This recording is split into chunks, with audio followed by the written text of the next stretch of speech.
Welcome,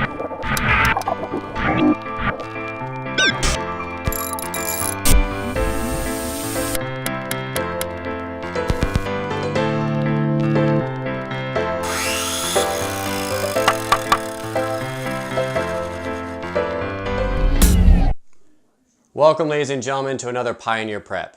I'm Grim from the Bug Out Boys, and I am back in my kitchen because this is where we're going to make this guy, an egg carton fire starter with a little bit of a twist. So why don't I show you everything that you're going to need to make this guy a reality? Everything that you're going to need to make your egg carton starters is right here in front of you. Of course, you're going to need your egg carton. It needs to be made out of paper, none of that styrofoam stuff. Dryer lint, always one of my favorites. Petroleum jelly, scissors, a ladle, and I do recommend a metal one because you are going to be dealing with hot wax and you're going to clean that up later. Your tinder of your choice, I have some dried up punky wood here that I like, as well as some sawdust. A implement, not necessarily a Sharpie, but something that you can use to make a divot in the almost dried wax for later, a container to melt your wax in, and of course, some wax. So I'm gonna get this on the stove and get that going while we start prepping this. So while the wax is heating up, what we're gonna do is that we're gonna prep all these little chambers with all our different tinders. So all I do is I like to take punky wood and keep them as nice little chunks and put kind of one in there, because the nice thing about punky wood is it becomes a nice coal. There we are. Take some lint, start compacting there, maybe sprinkle some sawdust, a layer of sawdust in there, some more lint, more sawdust. Again, there's no really preferred reason, but I prefer way, it's what you like, but I would say what you definitely want is that you want a layer of lint on top. Once you're all said and done, you want a layer of lint on top.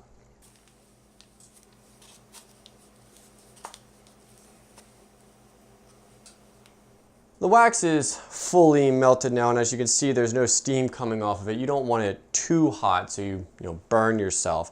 Also, wherever you're going to be pouring the wax into your carton, make sure that whatever's underneath of it, you're okay with a little bit of wax getting on it. So if you're not, put a cookie sheet underneath of it to protect it. Take your ladle, metal in my case, which again, I recommend. Take a nice little ladle full and pour it in. What I like to do is 1 scoop per, as you could say, chamber. And you can always add more later. If you're unsure on how saturated it is, take your implement of some sort and push it down. This is a good time to kind of tamp it all down. And if you start pushing it and seeing wax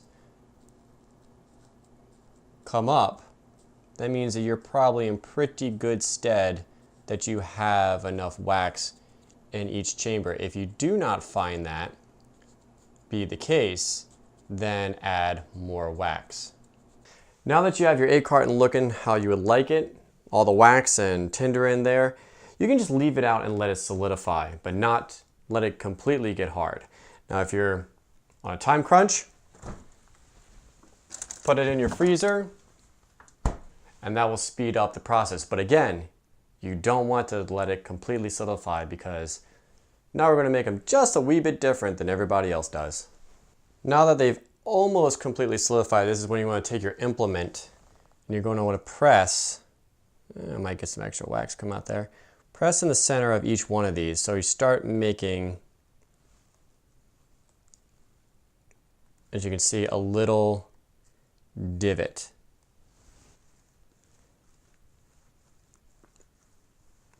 Like so. You want to do this for each one of these. The divots are done, and now it's time for the twist. And what is that twist? Well, Take your petroleum jelly that you had from the very beginning, take the dryer lint and add them together. And most people will know that this is a great fire starter. Why am I doing that? Point being is that when I saw other people like these, they always used a match or a lighter, and I don't like that. I like all my fire starters being able to be caught on fire with a spark. So I tried and I made one without this and shaved it. It was very difficult to get it with a spark. So let's all improve upon it and make these nice little petroleum jelly balls, and then they go right in the divot that you made. Push them, smear them, whatever it takes. Get them in there like so. All the divots are filled, and really you could just keep this stored as is so it's easy, but some people like to rip these apart. I like to use scissors to come in here and cut them apart so it's a little bit easier. And that, ladies and gentlemen, is how you make an egg carton fire starter with a bit of a twist. Now, if you don't want to do the twist part, that's perfectly fine, but like I said earlier, I like to have all of my prepared tinders to be able to be ignited with a simple spark, because you never know when you're going to run out of matches or your lighter's going to break, what have you. I did also test these out. Mine burn anywhere between 12 to 15 minutes. It just really kind of depends on how much material you pack in them. And that's a good long flame for you to get your fire started. These are great for your wood burning stove, your fireplace, but I also did take one out on a bug out and it worked very nicely out there. It's not as secure and definitely not as watertight as a tinder tube, but if you take the proper precautions, it'll treat you just fine out there as well. So if you enjoyed this Pioneer Prep, please do subscribe, because there's going to be more Pioneer Preps, bots, reviews, and Bug Out Boy episodes along the way. And if you have any questions or comments, please leave those down below, because I love to hear from you and definitely like getting back to you. And if you have your own little twists to add to this, I love to hear that too. So till then, take care.